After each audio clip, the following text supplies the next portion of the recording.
സംസ്ഥാനത്തെ സ്കൂളുകളിലെ ഉച്ചഭക്ഷണ പരിപാടി സംബന്ധിച്ച് ആക്ഷേപങ്ങളും പ്രതിസന്ധികളും രൂക്ഷമായി ഉയരുന്നതിനിടയിലാണ് ഈ മേഖലയിൽ പണിയെടുക്കുന്ന തൊഴിലാളികൾക്ക് ആശ്വാസം നൽകും വിധമുള്ള സർക്കാർ നടപടി എത്തിയിരിക്കുന്നത്.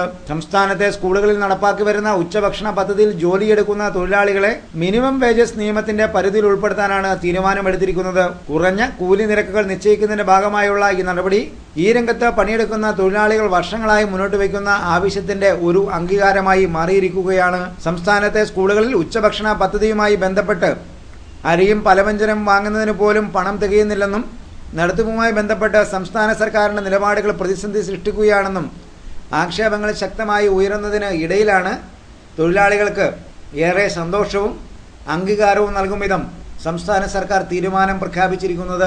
അസംഘടിത മേഖലയിൽ പണിയെടുക്കുന്ന തൊഴിലാളികൾ എന്ന നിലയിൽ അംഗീകാരം നേടിയെടുക്കാൻ ഒട്ടേറെ വർഷങ്ങൾക്ക് മുമ്പ് തന്നെ ഏറെ ശ്രമങ്ങൾ ആരംഭിച്ചിരുന്നു. ഇതുമായി ബന്ധപ്പെട്ട് ഭരണ പ്രതിപക്ഷ രംഗങ്ങളിലുള്ള തൊഴിലാളി സംഘടനകൾ കൂട്ടായ പരിശ്രമവും നടത്തിയിരുന്നു.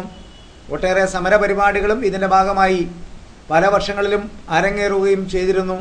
ഇപ്പോഴത്തെ UDF സർക്കാരാണ് തൊഴിലാളികൾക്ക് അനുകൂലമായ ഒരു പുതിയ നടപടി സ്വീകരിച്ചിരിക്കുന്നത് എന്ന് തൊഴിലാളി നേതൃത്വം വിലയിരുത്തുന്നുണ്ട്.